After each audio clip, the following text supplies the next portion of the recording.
Chapter 3, Elko County, Nevada.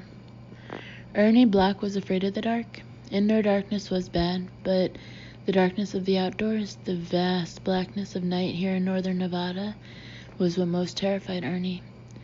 During the day, he favored rooms with several lamps and lots of windows, but at night he preferred rooms with few windows, or even no windows at all, because sometimes it seemed to him that the night was pressing against the glass, as if it were a living creature that wanted to get in at him and gobble him up.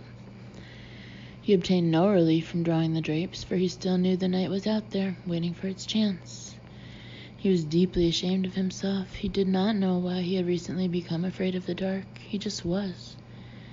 Millions of people shared his phobia, of course, but nearly all of them were children. Ernie was 52. On Friday afternoon, the day after Thanksgiving, he worked alone in the motel office because Faye had flown to Wisconsin to visit Lucy, Frank, and the grandkids. She would not be back until Tuesday. Come December, they intended to close up for a week and both go to Milwaukee for Christmas with the kids. But this time Faye had gone by herself. Ernie missed her terribly. He missed her because she was his wife of 31 years and his best friend. He missed her because he loved her more now than he had on their wedding day, and because, without Faye, the nights alone seemed longer, deeper, darker than ever. By 2:30 Friday afternoon, he had cleaned all the rooms and changed the linens, and the Tranquility Motel was ready for its next wave of journeyers. It was the only lodging within 12 miles, perched on a knoll north of the superhighway, a neat little way station on a vast expanse of sagebrush-strewn plains that sloped up into grassy meadows. Elko lay over 30 miles to the east, Battle Mountain 40 miles to the west, the town of Carlin and the tiny village of Beowulf were closer, though from the Tranquility Motel, Ernie had not a glimpse of either settlement. In fact, from the parking lot, no other building was visible in any direction, and there was probably no motel in the world more aptly named than this one.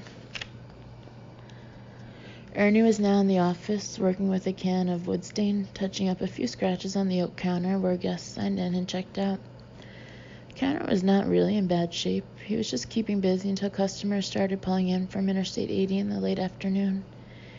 If he did not keep his mind occupied, he would start thinking about how early dusk arrived in November, and he would begin to worry about nightfall, and then by the time darkness actually came, he would be as jumpy as a cat with a can tied to its tail. The motel office was a shrine to light. From the moment he had opened at 6:30 this morning, every lamp had been burning. A squat fluorescent lamp with a flexible neck stood on the oak desk in the work area behind the check-in counter, casting a pale rectangle on the green felt blotter. A brass floor lamp glowed in the corner by the file cabinets. On the public side of the counter was a carousel of postcards, a wall rack holding about 40 paperbacks, another rack full of free travel brochures, a single slot machine by the door, and a beige sofa flanked by end tables and ginger jar lamps, equipped with three-way bulbs, 75, 100, and 150 watts, which were turned up all the way. There was a frosted glass ceiling fixture, too, with 2 bulbs, and of course, most of the front wall of the office featured a large window.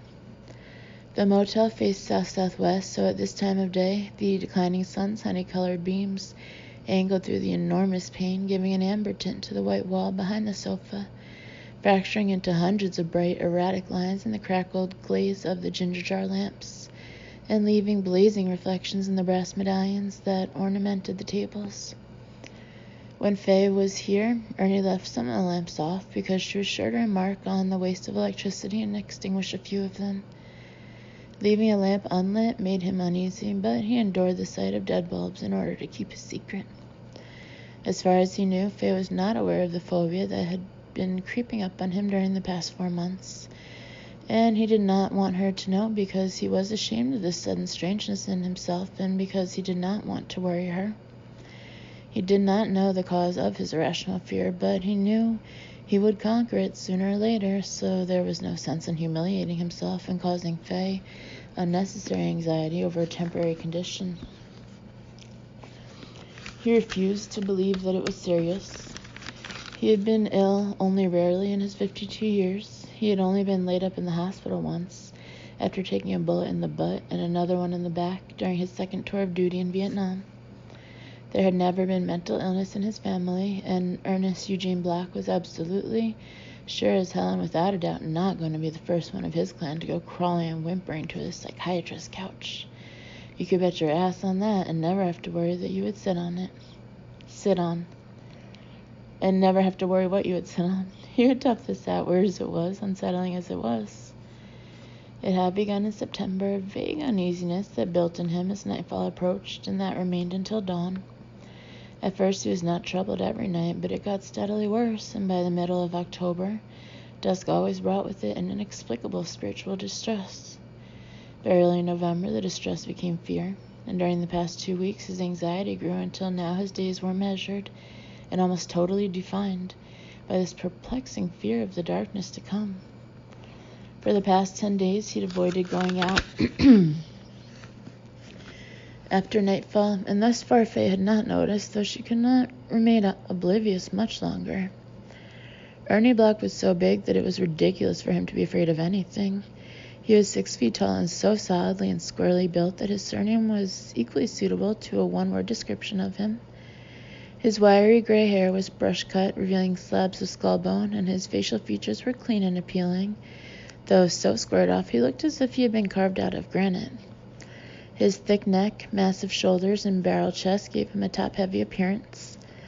When he had been a high school football star, the other players called him Bull, and during his 28-year career in the Marines, from which he had been retired for 6 years, most people called him Sir, even some who were of equal rank.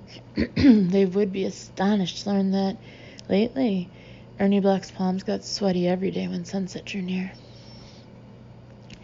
Now, intent upon keeping his thoughts far from sunset, he dawdled over the repairs to the counter and finally finished at 3:45. The quality of the daylight had changed. It was no longer honey-colored, but amber-orange, and the sun was drawing down toward the west. At 4 o'clock, he got his first check-in, a couple his own age, Mr. and Mrs. Gilney, who were heading home to Salt Lake City after spending a week in Reno visiting their son. He chatted with them and was disappointed when they took their key and left. The sunlight was completely orange, now burnt orange, no yellow in it at all. The high, scattered clouds had been transformed from white sailing ships to gold and scarlet galleons, gliding eastward above the Great Basin in which almost the entire state of Nevada lay. 10 minutes later, a cadaverous man visiting the area on special assignment for the Bureau of Land Management took a room for 2 days. Alone again, Ernie tried not to look at his watch. He tried not to look at the windows either, for beyond the glass the day was bleeding away. I'm not going to panic, he told himself. I've been to war, seen the worst a man can see, and by gosh, I'm still here, still as big and ugly as ever, so I won't come unglued just because night is coming. By 4:50, the sunlight was no longer orange, but bloody red. His heart was speeding up.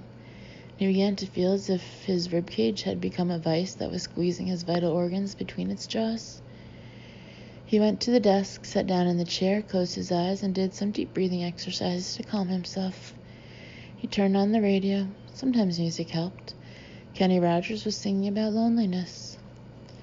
The sun touched the horizon and slowly sank out of sight. The crimson afternoon faded to electric blue, then to a luminous purple that reminded Ernie of days end in Singapore, where he had been stationed for 2 years as an embassy guard when he had been a young recruit. It came, the twilight, then worse, night. The outside lights, including the blue and green neon sign that could be seen clearly from the freeway, had blinked on automatically as dusk crept in, but that had not made Ernie feel any better. Dawn was an eternity away. Night ruled. With the dying of the light, the outside temperature fell below freezing. To cut the chill in the office, the oil furnace kicked in more frequently. In spite of the chill, Ernie Black was sweating. At 6 o'clock, Sandy Sarver dashed over from the Tranquility Grill, which stood west of the motel.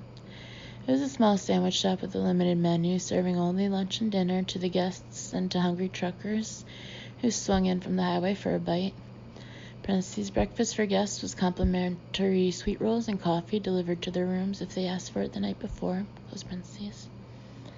Sandy, 32, and her husband Ned ran the restaurant for Ernie and Faye. Sandy waited tables and Ned cooked. They lived in a trailer up near Beowulf and drove in every day in their battered Ford pickup. Ernie winced when Sandy entered, for when she opened the door, he had the irrational feeling that the darkness outside would spring, panther-like, into the office. "Brought supper?" Sandy said, shivering in the gusts of cold air that entered with her. She set a small, lidless cardboard box on the counter. It held a cheeseburger, french fries, a plastic container of coleslaw, and a can of Coors. "Figured you need a Coors to sluice all of this cholesterol out of your system." "Thanks, Sandy." Sandy Sarver was not much to look at, plain and washed out, even drab, even though she had more potential than she realized. Her legs were too thin but not unattractive. She was underweight, but if she put on 15 or even 20 pounds, she would have a reasonably good shape. She was flat-chested, though an appealing suppleness compensated for her lack of amplitude, and she had a charming feminine delicateness, most apparent in her small boned, slender arms and swan-like neck. Also, she possessed an infrequently seen but arresting gracefulness that was usually disguised by her habit of shuffling when she walked and slumping round-shouldered when she sat. Her brown hair was lusterless and limp, probably because she washed it with soap instead of shampoo.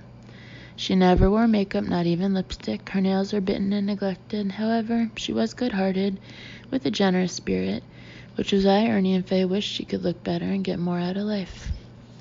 Sometimes Ernie worried about her the same way he used to worry about Lucy, his own daughter, before Lucy found and married Frank and became so obviously perfectly happy. He sensed that something bad had happened to Sandy Sarver a long time ago, that she had taken a very hard blow which had not broken her, but had taught her to keep a low profile, to keep her head ducked down, to harbor only meager expectations in order to protect herself from disappointment, pain, and human cruelty. Relishing the aroma of the food, popping the tab on the Coors, Ernie said, "Ned makes the best darn cheeseburgers I've ever eaten." Sandy smiled shyly. "It's a blessing having a man who cooks." Her voice was soft, meek, especially in my case, 'cause I'm no good at it. "Oh, I'll bet you're a fine cook, too," Ernie said. No, not me, not even a little bit. Never was, never will be." He looked at her bare, goose-pimpled arms, exposed by her short-sleeved uniform. "You shouldn't come out on a night like this without a sweater. You'll catch your death." "Not me," she said. I got used to the cold a long time ago." That seemed an odd thing to say, and the tone of voice in which she said it was even odder. But before Ernie could think of a way to draw her out and discover her meaning, she headed toward the door. "See you later, Ernie." Much business?" "Some, and the truckers will be pulling in for supper soon." She paused with the door open. "You sure keep it bright in here." A bite of cheeseburger stuck in his throat when she opened the door. She was exposing him to the dangers of the darkness. Cold air swept in. "You could get a tan in here," she said. I like it bright. People come into a motel office that's dimly lit. Well, the impression is it's dirty." "Oh, I would have never thought of that. Guess that's why you're the boss." "I was in charge. I'd never think of little things like that. I'm no good at details. Gotta scoot." He held his breath while the door was open, sighed with relief when she pulled it shut behind her. He watched her scurry past the windows and out of sight. He could not remember ever hearing Sandy admit to a virtue. Likewise, she never hesitated to point out her faults and shortcomings, both real and imagined. The kid was sweet, but she was sometimes dreary company. Tonight, of course, even dreary company was welcome. He was sorry to see her go. At the counter, eating while standing up, Ernie concentrated intently on his food, not once lifting his eyes from it until he was done, using it to take his mind off the irrational fear that made his scalp prickle and kept the cold sweat trickling down from his armpits. By 6:50, 8 of the motel's 20 rooms were occupied. Because it was the second night of a 4-day holiday weekend with more than the usual number of travelers, he would rent out at least another 8 units if he stayed open until 9 o'clock. He could not do it. He was a Marine, retired but still a Marine, to whom the words duty and courage were sacred, and he had never failed to do his duty. Not even in Vietnam, not even with bullets flying and bombs bursting and people dying on all sides. But he was incapable of the simple task of manning the motel desk until 9 o'clock. There were no drapes at the big office windows, no blind over the glass door, no way to escape the sight of darkness. Each time the door opened, he was sick with dread because no barrier lay between him and the night. He looked at his big, strong hands. They were trembling. His sour stomach churned. He was so jumpy he could not keep still. He paced the small work area. He fiddled with this and that. Finally, at 7:15, surrendering to his irrational anxiety, he used a switch under the counter to turn on the no vacancy sign outside, and he locked the front door. He clicked off the lamps, one at a time, edging away from the shadows that rushed in where light had ruled, and he quickly retreated to the rear of the room. Steps led up to the owner's apartment on the second floor. He intended to climb them at an ordinary pace, telling himself that it was silly and stupid to be afraid, telling himself that nothing was coming after him from the dark corners of the office behind. Nothing. Such a ridiculous thought. Nothing, absolutely nothing. But reassurances of that sort did him no good whatsoever, for it was not something in the dark that scared him. He was instead terrified by the darkness itself, by the mere absence of light. He started moving faster, grabbing at the handrail. To his chagrin, he quickly panicked and bounded up the steps two at a time. At the top, heart pounding, Ernie stumbled into the living room, fumbled for the wall switch, snapped off the last of the lights below, slammed the door so hard that the whole wall seemed to shake, locked it, and leaned with his broad back against it. He could not stop gasping. He could not stop shaking either. He could smell his own rank sweat. Several lights had been burning in the apartment during the day, but a few were unlit. He hurried from room to room, clicking on every lamp and ceiling fixture. The drapes and shades were all drawn tight from his previous nocturnal ordeal, so he had not a single glimpse of the blackness beyond the windows. When he had regained control of himself, he phoned the Tranquility Grill and told Sandy that he was not feeling well, that he had shut down early. He asked them to keep the day's receipts until tomorrow morning rather than bother him tonight when they closed the restaurant. Sickened by his pungent perspiration odor, not so much by the smell itself as by the total loss of control that the smell represented, Ernie showered. After he had toweled himself dry, he put on fresh underwear, belted himself into a thick warm robe, and stepped into slippers. Heretofore, in spite of his bewilderingly unfocused apprehension, he had been able to sleep in a dark room, though not without anxiety, and not without the aid of a couple of beers. Then, 2 nights ago, with Faye in Wisconsin when he was alone, he was able to nod off only with the constant companionship of the nightstand lamp. He knew he would need that luminous comfort tonight as well. And when Faye returned on Tuesday, would he be able to go back to sleeping without a light? What if Faye turned off the lights and he started screaming like a badly frightened child? The thought of that impending humiliation made him grind his teeth with anger and drove him to the nearest window. He put one beefy hand on the tightly drawn drapes, hesitated. His heart did an imitation of muffled machine gun fire. He had always been strong for Faye, a rock on which she could depend. That was what a man was supposed to be, a rock. He must not let Faye down. He had to overcome this bizarre affliction before she returned from Wisconsin. His mouth went dry, and a chill returned when he thought about what lay beyond the now concealed glass. But he knew the only way to beat this thing was to confront it. That was the lesson life had taught him. Be bold, confront the enemy, engage in battle. That philosophy of action had always worked for him. It would work again. This window looked out from the back of the motel, across the vast meadows and hills of the uninhabited uplands, and the only light out there was what fell from the stars. He must pull the drapes aside, come face to face with that tenebrous landscape, stand fast, endure it. Confrontation would be a purgative, flushing the poison from his system. Ernie pulled open the drapes. He peered out at the night and told himself that this perfect blackness was not so bad. Deep and pure, vast and cold, but not malevolent, and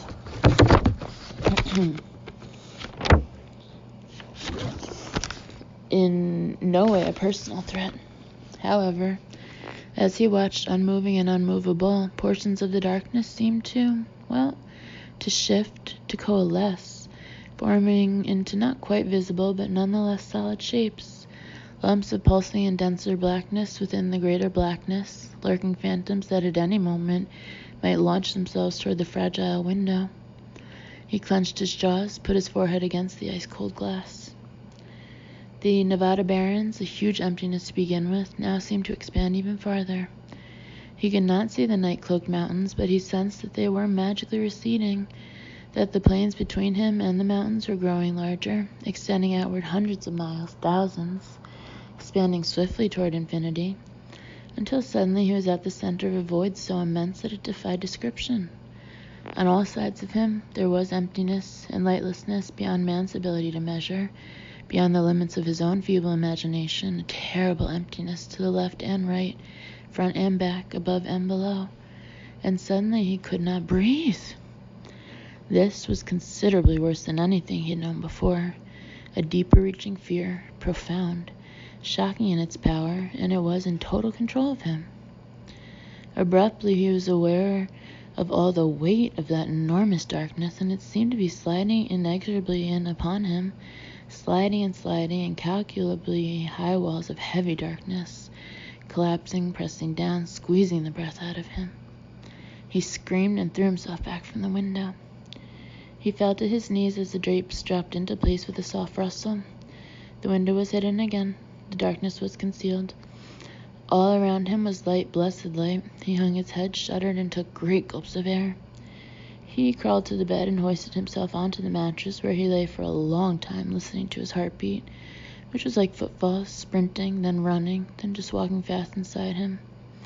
Instead of solving his problem, bold confrontation had made it worse. "What's happening here?" he said aloud, staring at the ceiling. "What's wrong with me? Dear God, what's wrong with me?" It was November 22nd.